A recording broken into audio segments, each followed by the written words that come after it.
Welcome to the deep dive. Today we're taking a closer look at Google Trends. Hmm. Think of it as, well, a way to tap into the world's collective online curiosity, maybe. That's a good way to put it. We've got some great material here to really unpack what this tool offers and, how you can actually use it. Exactly. At its core, Google Trends, it shows you the ups and downs, really, in the popularity of search terms Yeah, over time and across different places. right, different regions. Yeah. It takes a slice of Google's search data and makes it visual, which makes understanding these patterns, well, frankly, much easier. And a key thing to remember, I think, is that the numbers you see, that 0 to 100 scale, Yeah. it shows you the relative popularity. So, like, if something hits 100, It just means it was the most popular it's ever been within that specific time frame you're looking at, compared to its own history. not the raw number of searches. No, definitely not the absolute count. That's a really important distinction. We're seeing interest relative to its own peak. And plus, the data itself. It's drawn from a sample, right? A representative sample of Google's whole search index. So it gives a good indication of the bigger picture without being literally every single search. Precisely. It gives us a solid view of the broader trends. Now, Google Trends, it's been around for quite a while, hasn't it? In like internet years. Oh, it certainly has. Google first launched it way back in 2006. Wow, okay. Yeah, that's practically ancient online. Yeah. And the latest version, the one with more features and maybe a cleaner look, that just came out in March 2023. Got it. So our goal today, our kind of mission for this deep dive, is to really explore how Google Trends can be, well, a pretty powerful tool for understanding what's grabbing people's attention right now and how you can use that understanding for, all sorts of strategies. Sound good. Okay, so let's start with content creators. How can Google Trends be a real asset for them? Right. For content creators, Google Trends is almost like having a window, a window into what their potential audience is actually searching for. So finding those popular topics, those keywords. Exactly. And then they can produce content that's not just current, but like directly answers what people are interested in right then. So whether you're writing a blog post or maybe making videos or even just social media stuff, you can see what searches are spiking. You can. Yeah. And then you tailor your next piece of content to meet that specific interest. That makes sense. Yeah. Analyzing these search trends can really shape your whole content strategy. It helps you understand the actual questions your audience is asking, what subjects have their attention. Okay. And what's interesting, too, is that trends can highlight sort of anomalies, unusual spikes, or even those predictable seasonal patterns. Seasonal patterns, yeah. Like you'd expect searches for Halloween costumes to jump around. October, right. Exactly like that. Perfect example. And by spotting those patterns, creators can get ahead of the curve. Plan things out. Plan their content calendar, yeah. To line up with those expected surges in interest, whether it's for social media, videos, articles, whatever. And you mentioned keywords. It helps with phrasing, too. Yes, absolutely. You can use trends to gauge exactly how people are phrasing their searches, the specific words they use. Okay. So you see the actual language people are typing in, and then you can incorporate that language into your content for SEO. That's the core idea, yep. Yeah. Search engine optimization. By using the actual keywords people are using, you increase your chances, of ranking higher in those search results. It should mean more organic traffic. Hopefully, yes. Yeah. More organic traffic to your content. And it's not just about worldwide trends either, is it? You can narrow it down. Right, not at all. You can really drill down into specific geographic areas. So if you're creating content for, say, a particular local audience, you can see what's trending right there in that specific city or region, make your content super relevant locally. That is incredibly valuable, especially for businesses with a local focus or maybe creators targeting specific communities. And another thing, Google Trends doesn't just show you the popularity of the term you initially typed in. It also gives you data on related topics and related search queries. Oh, interesting. So it can actually spark new ideas, things you might not have thought of yourself. Absolutely. It's a great way to discover related areas that are also gaining traction. It helps creators stay ahead, maybe find emerging trends, potentially reach, new parts of their audience. Okay, that's super useful for content. Mm. Now, what about marketing strategy? How do these insights apply there? Well, it seems like some of the advantages overlap quite a bit with content creation, right? Yes. But maybe with a more direct focus on hitting marketing goals. That ability to see popular topics and phrases in like almost real time. That seems huge for timely marketing. It really is.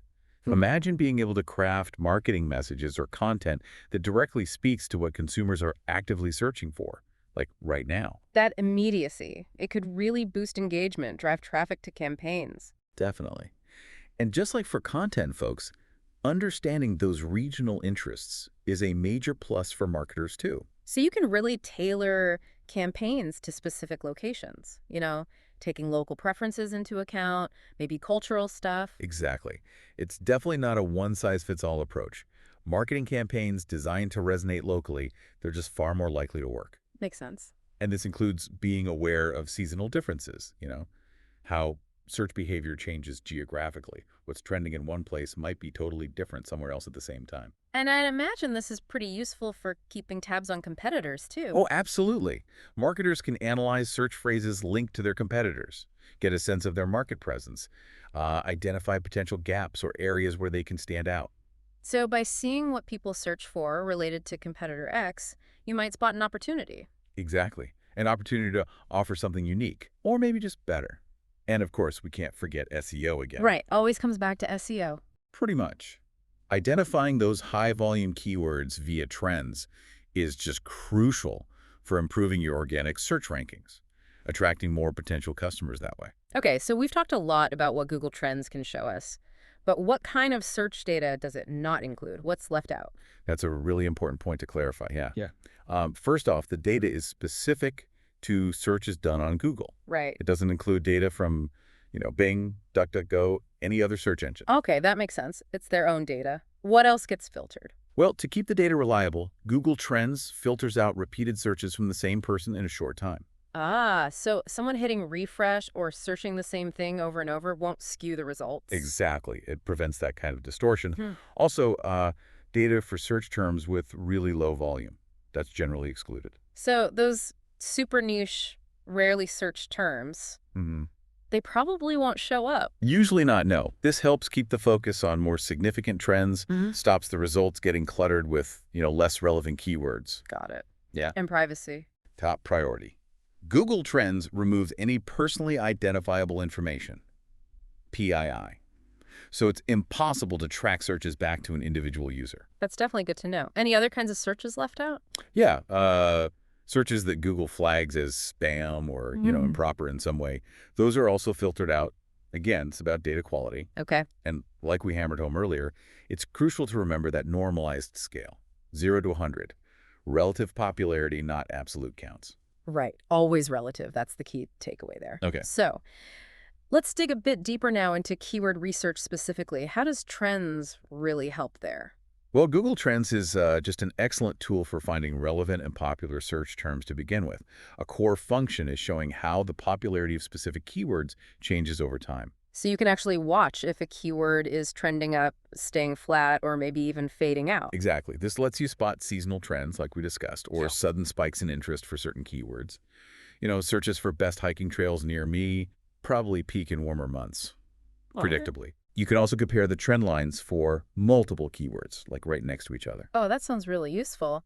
If you have a few potential keywords, you can see which one is actually getting more attention. Absolutely. It helps you prioritize, figure out which keywords to focus on to, hopefully, maximize your reach. Oh, okay. And it doesn't stop there. By digging into those related queries and related topic sections, Yeah. you can often uncover extra keyword opportunities, things you might not have thought of initially.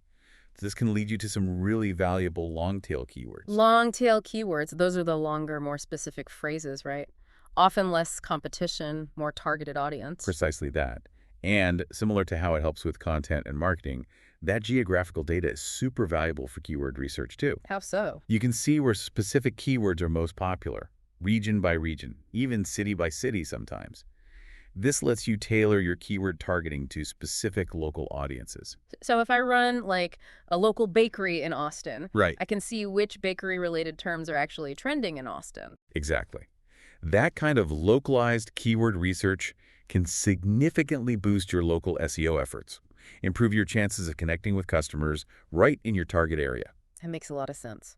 Okay, let's broaden out again. How can Google Trends serve as a market research tool? Yeah, this is taking it beyond just keywords, right? Looking at the bigger picture of consumer behavior, preferences. Right. Google Trends offers these, well, real-time insights into what consumers are interested in, what they prefer. By analyzing this search data, businesses can spot new trends, emerging trends, understand shifts in demand. So it's almost like having a finger on the pulse constantly, an always-on view of market interest. In a way, yeah. It could be particularly useful for, say, gauging interest in potential new products or services before you even launch them. How would that work? By monitoring the search interest around related terms, yeah. Companies can get an early feel for potential demand, see if people are already looking for solutions like the one they're planning. Okay. And the geographic info comes in again here. Oh, definitely. Really important here, too. It lets businesses understand local demand trends, and that can really impact decisions about, product development, distribution, even promotion strategies. Right. So imagine a company looking to expand into a new city or country. They could use trends first to see the existing search interest for their types of products there. And then tailor their whole market entry strategy based on that data. Exactly. You wouldn't want to invest heavily launching something somewhere if the data shows clearly there's, like, zero interest. No, that would be bad. Very bad. And just like with marketing and keywords, you can use it for competitive market research, too. Comparing terms related to competitors again. Yep. Compare search terms related to their products, their services, get a feel for their market share, maybe spot weaknesses or areas they aren't covering. Find that competitive edge. And those related keywords and topics we keep mentioning, they could point to untapped markets. Absolutely.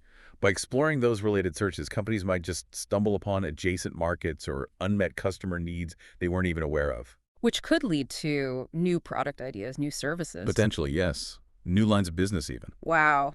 Okay, this has been incredibly informative. So just to kind of wrap up, Google Trends is clearly a really powerful tool for understanding shifts in interest, whether you're, creating content, running marketing campaigns, or doing that crucial keyword and market research. Precisely. Yeah. And even though it gives us relative data, not absolute numbers, that ability to analyze popularity over time and across different places, it gives us a very valuable snapshot, a snapshot of our collective online interest. It really does. And it makes you think, doesn't it? How might understanding these search trends, how might that not just inform our online strategies, but maybe give us a glimpse into, evolving human interests, broader societal shifts? That's a fascinating thought. Yeah, it's almost like this readily available data offers a unique lens, a lens to view the world around us. Definitely something to consider. Thanks for taking this deep dive with us today.